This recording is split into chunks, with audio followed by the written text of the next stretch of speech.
Pilipino, ABS-CBN News and Current Affairs. Panig sa katotohanan, panig sa bayan. Karong adlaw sa Maayong Buntag, Mindanao. Saktong pagpili og hair color, Siron sa Kikay Box. Mga residente sa Quarry Tugbok, mangandam na kay kamo ang bisitahon karon sa Sugod Bahay Team. Sa News Patrol, pagpasal sa amended liquor ban sa Davao City, gilaumang maaprobahan karong adlaw. Ug Davao City Police gipasidunggan sa malampusong pag-rescue sa kidnap victim.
Mga kapamilya, alas 6:26 sa buntag Philippine Standard Time.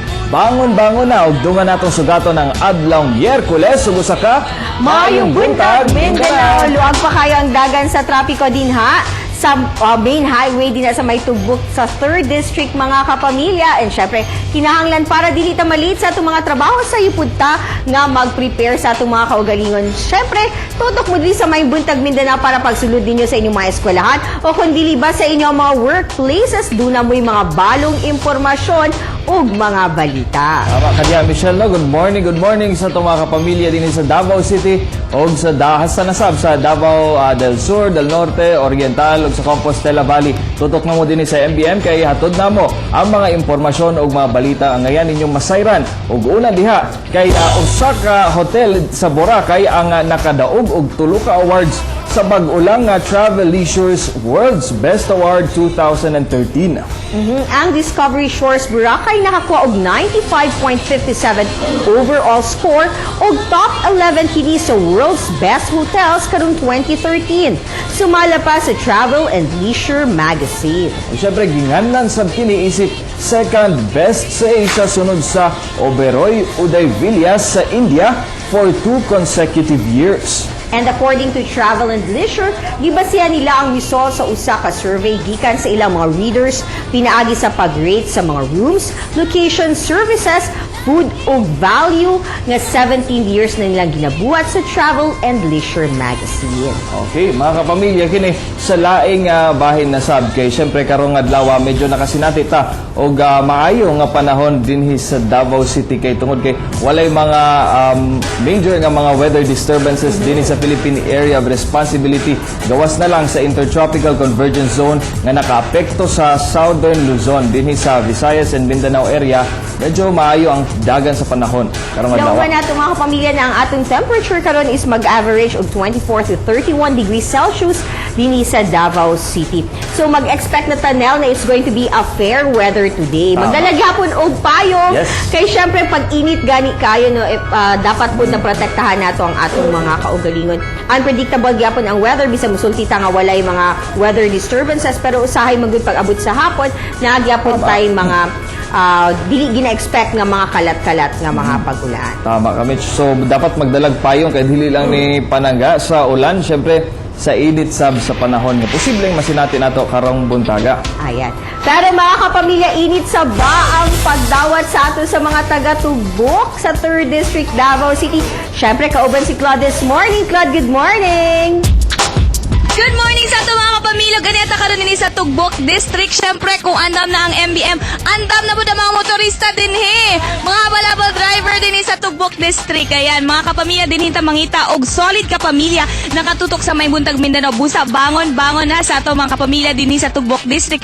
Pero, para usa sa makikay natong kapamilya din nga plano magpa-color sa ilang mga buhok. Kabalo ba mga dunay safe product para sa inyong hair. Kay dunay organic hair dye kung sa ni Sayro natin sa Kikay Box.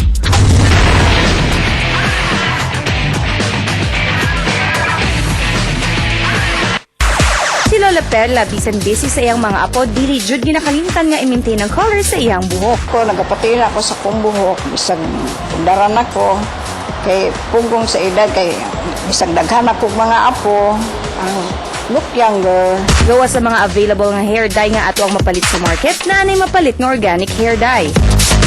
Para sa mga medyo sensitive ang scalp ug skin, unlike sa ordinary nga hair dye, wala kini ammonia. Ang ammonia mo gud mo ay ginagamit usually sa mga product karon sa pang-color nga mo'y mo diffuse sa buhok aron maka-observe ang colorant na ibutang. Safe sab kini bisan sa mga buntis. Apan ang ayong hinumduman nga sa pagpa-color sa inyong buhok, daghang factors ang i-consider. Usa niini ang edad. Kung medyo edaran na, mas maayong pilion ng dark colors. Bagets nga. Ug light colors sab para sa mga teenagers. Ang dapat i-consider na to usually pag magpa-color ta is una skin tone, lifestyle sa kliyente o sa iyahang edad, estado siyang edad kung applicable ba nga color siya para ma-blend ang color. Uktima ni mga kapamilya nga labaw sa tanan, importante sab nga safe ang product na inyong gamiton. Mapa-oldie man o tini, siguraduhon nga bagay ang inyong hair color sa inyong personality. Alang sa Kikay Box, ako si Claudette Centeno.